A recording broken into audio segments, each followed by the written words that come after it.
Hi, this is Matt Regan, and you're watching Unknown Worlds videocast number 7. And today we're going to be talking about some of the stuff we go through to get the assets into the game, and specifically we're going to be talking about texture rendering. So I hope you enjoy it, and don't stop watching. So this is how we make our textures for Natural Selection 2. We're doing something called texture rendering. And it's basically like Corey will make a concept and we'll look at it and we'll tell him it sucks first. And then I'll be like, okay, well this texture looks okay, so I guess I'll make it. So he made something like this in one of his concepts. It's a nice looking wall, it had like cool separate things, it was nice and paneled, had cool bolts, it was really detailed, looks really nice. So I was like, okay, we can make this.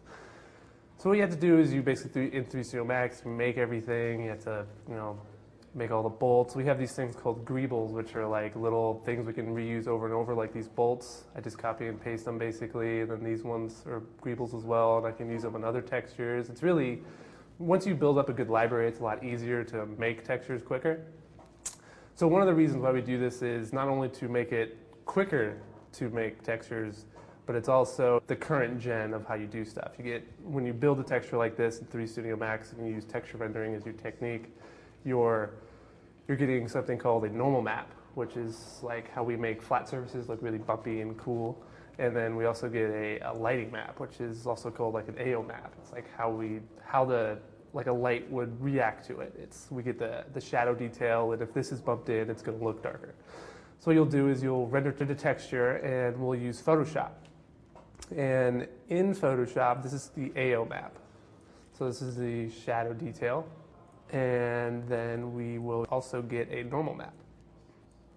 So we'll use the AO map to basically make the texture. So I'll bring that into Photoshop. I'll use a base texture, and it's got like the color and kind of like the look I already want for the texture.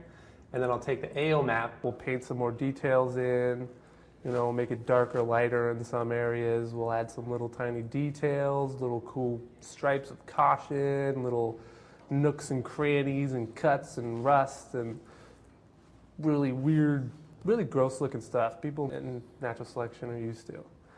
And then finally we'll get the final. And then we'll bring this into the game, which looks like that. So doing this is really quick, really easy. You get great results, and it's a lot easier than actually like painting everything by hand. So that's how we do the textures in Natural Selection 2.